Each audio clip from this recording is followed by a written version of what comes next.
Kalau Anda memiliki, jangan percaya kalimat saya. Saya juga membaca dari sebuah penelitian yang dilakukan oleh Benjamin Libet namanya.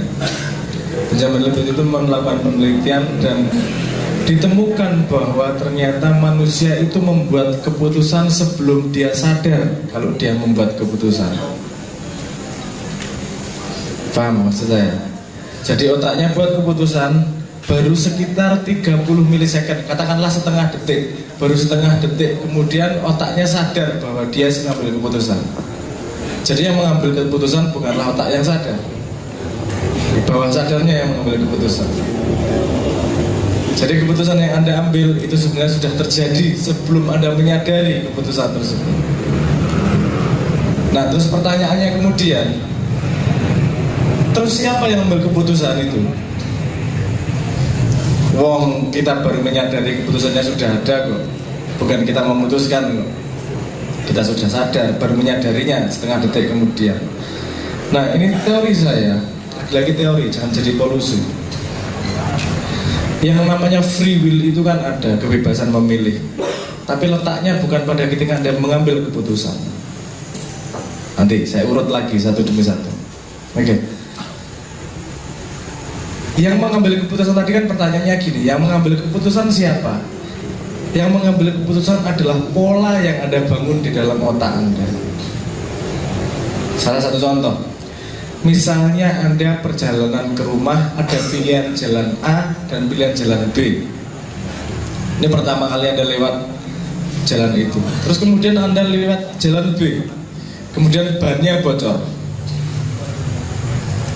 Oke? Besok kalau Anda lewat jalan itu lagi, Anda ngambil A atau B? A. Kenapa? Karena punya pengalaman ban bocor di B. Itu sudah jadi pola pengalaman di kepala Anda sehingga menghasilkan keputusan Anda memilih jalan A. Tapi tidak harus seperti itu. Karena Anda mau ngambil pola itu karena Anda sudah memutuskan bahwa pengalaman ban bocor itu adalah pengalaman negatif.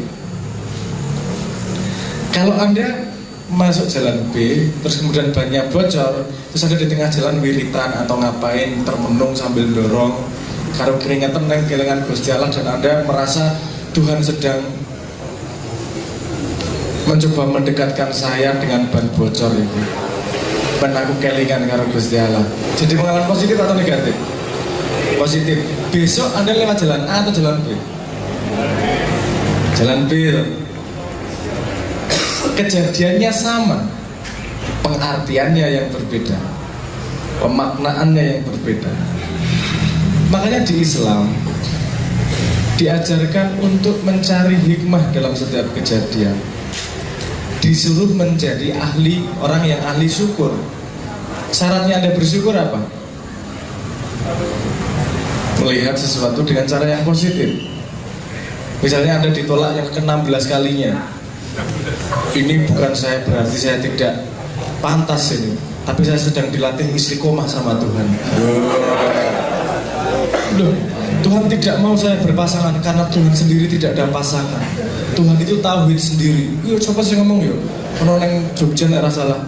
Mas, jomblo itu ekspert apa? Manifestasi dari ketauhidan karena Tuhan juga jomblo jane ngomong yo wis. Ora apa-apa. Ora apa-apa. Karena kita juga belum pernah mendengar konsep bojone Gusti Allah. Kan belum pernah konsep. Ya, dia mengambil pengalaman yang itu menjadi pengalaman positif. Sehingga pola di dalam kepalanya jadi berubah. Pola itu yang akan membuat keputusan di masa depannya.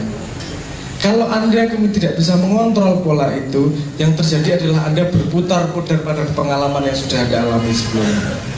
Anda lihat, coba perhatikan 10 misalnya, rata-rata ya sekitar 10-13 tahun cycle-nya itu. Coba Anda lihat 10 tahun yang lalu, masalahnya hampir sama sekarang. Bisa ada yang nggak 10 tahun, bisa ada yang berapa cycle-nya, putarannya bisa lebih pendek. Tapi biasanya masalah berulang. Kenapa? Karena Anda tidak bisa lepas dari pola yang Anda bangun selama ini.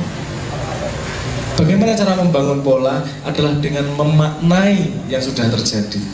Nah, letak free will, letak kebebasan memilih itu adalah mengartikan pengalaman itu menjadi positif atau negatif. Letak kebebasan memilih di situ. Jadi keputusan Anda bukan ketika ada pilihan A atau B, tapi keputusan Anda adalah ketika memaknai pengalaman sebelumnya dalam keadaan tersebut. Pengalamannya seperti apa? Adalah Anda ambil itu sebagai pengalaman positif, dia akan membuat pola yang berbeda ketika Anda mengambil itu menjadi pengalaman negatif. Nah, pengartian terhadap pengalaman ini 100% di tangan Anda. Tapi ya Roding 100%. Ya banyak persen di tangan Anda. Karena ada yang mendapatkan bisikan, ada yang mendapatkan hidayah, ada yang mendapatkan pemahaman. Karena pemahaman itu rezeki, warzuqni fahman. Tidak bisa didorong, jadi ada yang mendapatkan rezeki pemahaman, dia bisa lebih tepat untuk melihat polanya seperti apa. Nah, tapi letaknya di situ. Islam mengajarkan kita untuk bersyukur, berprasangka baik. Apa itu? Itu adalah membangun pola di kepala kita sehingga besok keputusannya menjadi lebih tepat. Ya, kan? Terus gini, kita nyambung sama internet. Lihat, keputusan Anda yang kemarin membentuk pola sehingga membentuk keputusan di masa depan. Keputusan Anda ngeklik apa, baca apa, berapa menit, lihat informasi ini berapa detik, dilewati atau diklik dan seterusnya, itu membentuk sebuah pola yang dicatat oleh server, sehingga dia bisa memprediksi apa yang kamu inginkan berikutnya karena dia sudah tahu mesin pola di dalam kepala. Sesederhana itu sebenarnya. Nah, orang yang mau lepas dari si lingkaran itu adalah orang yang mengenali dirinya sendiri. Dia di atas dari polanya. Dia secara sadar membentuk polanya. Dia secara sadar tahu mau kemana. Nah, itu orang yang tidak gampang diprediksi oleh mesin, karena dia lebih berdaulat pada dirinya. Tidak hanya berjalan berdasarkan pola, tapi berjalan berdasarkan tugas, berdasarkan informasi langit, berdasarkan hal-hal yang berbeda. Tidak hanya seperti kewan. Kewan itu gampang dipawangi karena polanya jelas. Ya, kalau polanya tidak jelas, orang iso dipawangi, tidak bisa diprediksi, tidak bisa dikontrol.